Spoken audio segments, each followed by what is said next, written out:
స్వతంత్ర భక్తి ప్రేక్షకులకు నమస్కారం. నారాయణం నమస్కృత్యం నరం చైవ నరోత్తమం దేవీం సరస్వతిం వ్యాసం తతో జయముదీరయేత్.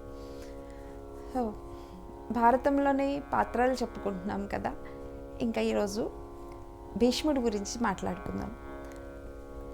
గంగాదేవి తనకు పుట్టినటువంటి 7 సంతానాన్ని నీళ్ళల్లో వదిలేసింది. 8వ సంతానాన్ని కూడా వదిలేస్తుందేమోనన్న భయంతో శంతనుడు అడ్డుపడ్డాడు. ఎప్పుడైతే నువ్వు నాకు అడ్డుపడతావో ఆ క్షణమే నిన్ను వదిలేసి వెళ్ళిపోతానని ఆమె విధించినటువంటి షరతు. ఆ షరతు ప్రకారంగానే కొడుకుల్ని తీసుకుని ఆ 7 సంతానాన్ని తను ఎందుకు వదిలేసిందో శంతనుడికి చెప్పి, వాళ్ళందరూ అష్టమసువులు, వాళ్ళని అలా వదిలేయమని వాళ్ళ కోరికని చెప్పదంతా చెప్పి 8వ బిడ్డను తీసుకుని తను వెళ్ళిపోయింది భర్తని వదిలేసి. ఇక ఆ రోజు నుంచి శంతనుడు గంగని కొడుకుని తలుచుకుంటా వాళ్ళ జ్ఞాపకాల్లోనే జీవిస్తూ ఉన్నాడు. కానీ తనకు మరి ఒక వివాహం చేసుకోవాలన్న ఆలోచన కానీ చింతన కానీ తనకి ఏమాత్రం కలగలేదు. ఇంకా తననంతా రాజకార్యాల మీద తన దృష్టినంతా కేంద్రీకరించి పరిపాలనను బాగా చేయటం, తన పరాక్రమాలతో యుద్ధ నైపుణ్యంతో మిగతా పక్క రాజ్యాల వాళ్ళందరినీ కూడా తన అధీనంలో ఉంచుకున్నాడు. వారందరూ ఆయన పరాక్రమానికి భయపడి ఆయనకి సామంతరాజులుగా ఉండి ఆయన పాలనలో సుభిక్షంగా ఉన్నారు. ఆయన దృష్టినంతా పాలన మీదే కేంద్రీకరించి ఒక వివాహం అని కానీ తనకు ఒక కుటుంబం ఉండాలనేటువంటి ధ్యాసను కూడా మర్చిపోయి అంతగా రాజకార్యాల్లో మునిగిపోయాడు. ఆయన జీవితం అలా జరుగుతూ ఉండగా ఒకరోజు ఆయన గంగానదిలో విహారానికి అలా గంగానది తీరంన నడుస్తూ వెళ్తున్నాడు. అలా వెళ్తూ ఉన్న సమయంలో ఆయనకి చూస్తే గంగా నీటి ప్రవాహం చాలా తగ్గినట్లుగా అనిపించింది. ఎందుకు ఇంత గంగా ప్రవాహం తగ్గింది అని అనుకుని ఆయన అనుకున్నాడు అనమాట. నన్ను వదిలి వెళ్ళింది కదా గంగా, నా మీద ఉన్న ప్రేమతో చిక్కి శల్యమైందేమో అని ఆయన మనసుకు అనిపించింది. అలా అనుకుని ఆయన మనసులో నవ్వుకుని, కానీ నా మనసుకు అలా అనిపించింది కానీ అది కారణం అయి ఉండకపోవచ్చు.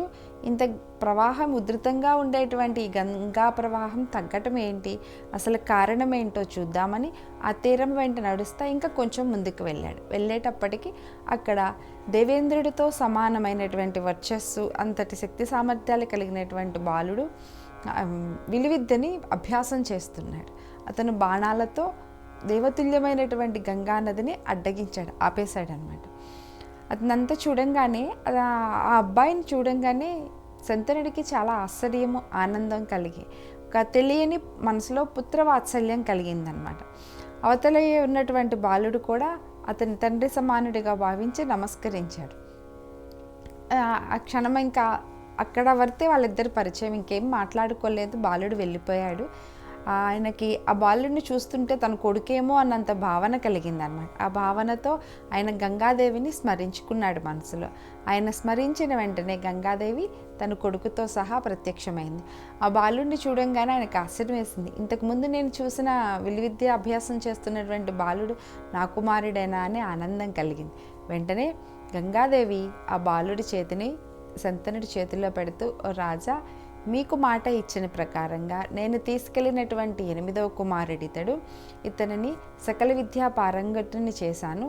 వశిష్ఠుని దగ్గర వేదాంగాలు, శుక్రాచార్యుడు బృహస్పతి దగ్గర రాజధర్మాలు, ఇంకా ధర్మశాస్త్రము, అర్థశాస్త్రము ఇవన్నీ నేర్చుకున్నాడు. పరశురాముడి దగ్గర శస్త్ర విద్యలంతా నేర్చుకున్నాడు. నీ రాజ్యాన్ని కాపాడడానికి, నీ రాజ్యానికి రాజయ్యేటువంటి అర్హతలన్నీ ఈ కుమారుడికి ఉన్నాయి. అతన్ని అలా తీర్చిదిద్దాను. నీకు మాట ఇచ్చిన ప్రకారంగా ఈ బాలుడిని మంచిగా తీర్చిదిద్ది నీకు అప్పగిస్తున్నాను.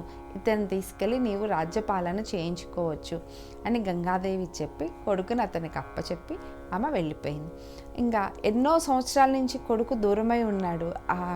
ఒక్కసారిగా కొడుకు దగ్గర కొడుకు లభించడం, అందులోనూ అతను అన్ని శాస్త్రాలు చక్కగా అన్ని విద్యలు నేర్చుకుని మంచి విద్వాంసుడు పరాక్రమంతో రావడంతో ఆ తండ్రికి కొడుకుని చూడగానే ఎక్కడ లేని ఆనందం కలుగుతుందన్నమాట. ఆ కొడుకుని చూస్తూనే ఆయనకి జీవితం గడిచిపోతుంది.